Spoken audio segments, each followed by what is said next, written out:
It's a difficult pitch where you're in the polls with disgruntlement among members. Was it grabby enough? That's the question. Well, I think it was. I mean, it was bold.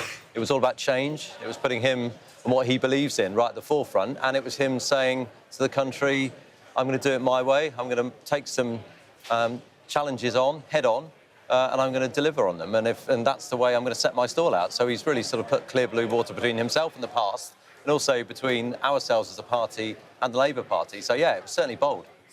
Let's talk about one of those bold measures, the scrapping of the second leg of HS2. Now, I know the line you're going to tell me, but this is quite embarrassing, isn't it? I mean, honestly, you guys, Conservatives, have been going on about this policy, saying that this is the key to unlocking levelling up for years, and now we're supposed to believe it when you're sat here spinning that actually, oh, it was a big mistake and this is a much better idea. So part of the challenge of it, I'm the HS2 minister, yeah. So it's for me to deal with, is that it's going over budget, it's going over time, and as we look at it and some of the travel patterns changing, we've just taken a view that £36 billion can be better spent across other northern cities, reducing journey times, improving capacity and connections. And so we bring Hull into play, whereas it had been left out. We bring Bradford into play with a new station, which is something I've worked really hard on with the leader of Bradford City Council. So all of a sudden, those cities actually get a benefit. And look, I've scrutinised this project as well, because I used to chair the Transport Select Committee, and I looked at this project a lot. And it was certainly the case that Bradford felt that it had really missed out. And if you grow one area to the expense of another, Bradford being the youngest city, or one of the youngest cities in the country, then actually Bradford loses out. So under these changes, and not just for Bradford, for Sheffield, Leeds, Hull, York, and of course, between Manchester and Liverpool, £12 billion spent on rail there. So it's about making sure that all the money that's saved from the north, from HS2, is actually being reinvested in the north, just more further across than just up and down. So what you're effectively saying is, we can't build this one bit of transport, but just trust us to build all these other bits instead. Well, look, a very large piece of transport will be built from Euston, actually, not just to Birmingham, but north of Birmingham, onto the London bit. Link, and then... We've heard that before, isn't it? What a surprise. Oh, look, we're going to build the London bit in full. I mean, imagine if you're in one of these... You could actually call it the Birmingham bit, or you could actually call it the bit that connects onto the West Coast Main Line, north of Birmingham, which is the Handsacre Link. OK, so those trains will still go up. You're building a bit in the south.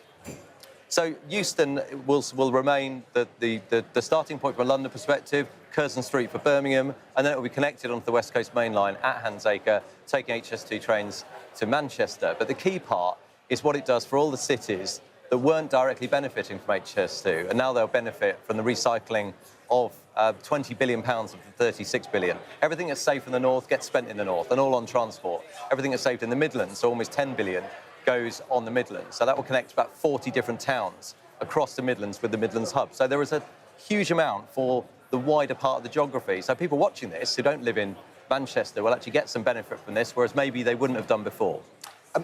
I was delighted to see our old friend, the A1 upgrade announcement, returning to yet another conference speech. I think it was David Cameron in 2014 that did it. That's exactly the problem, right?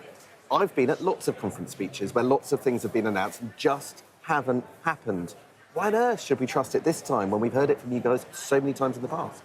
So look, Sam, that's a fair challenge. And my job now is to actually sort of get down and be the project manager and make sure that on the rail side, all of these things do occur. But one of the big challenges for me, and trying to plan the portfolio I've got, is that when I think I can do something, so I've always wanted to do the Ely freight project. It's got a BCR of 4.6, brilliant for freight, but we hadn't got the money because HS2 just sucks the money out of the department because we've seen it go over budget. So now I feel we can do these things because we've gripped it in terms of that cost. We've said we can't afford it. We'll recycle it all. It's not as if it's going anywhere else. It's going on the transport budget. It's going across the country, indeed, the UK. Can I zoom out for a minute and look at the conference a bit more widely? Because it feels to me there has been a shift towards the rights of your party. We have Nigel Farage here dancing with Priti Patel. We had the Suella Braverman speech where she's talking about hurricane of migrants. Perhaps one of the biggest cheers for Rishi Sunak when he's talking about the clash of rights, if you like, between trans and women's rights. Do you accept there has been a shift to the right? No, I don't. And actually, that's certainly not the language that I use. And I didn't even know Nigel Farage was here, but you know, everyone's welcome. We're inclusive.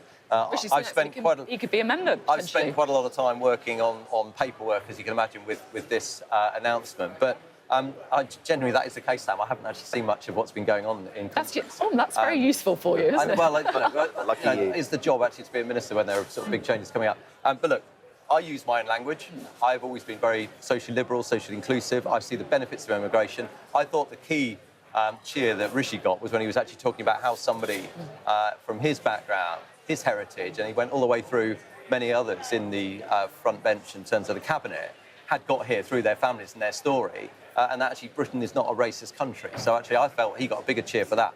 Are you a bit else. uncomfortable then with some of the language that has been used around it, like a hurricane, for example? I use my own language. Other people actually have to decide how best to tell their own story. But I've always spoken positively of the contributions that people bring to this country. And people have come to this country and not only changed their lives, but actually changed all of our lives, because there's some great success stories. The Prime Minister being a very good example of what immigration does for us. So it's for other people to use their language. OK, thank you very much. Good to have you on the programme.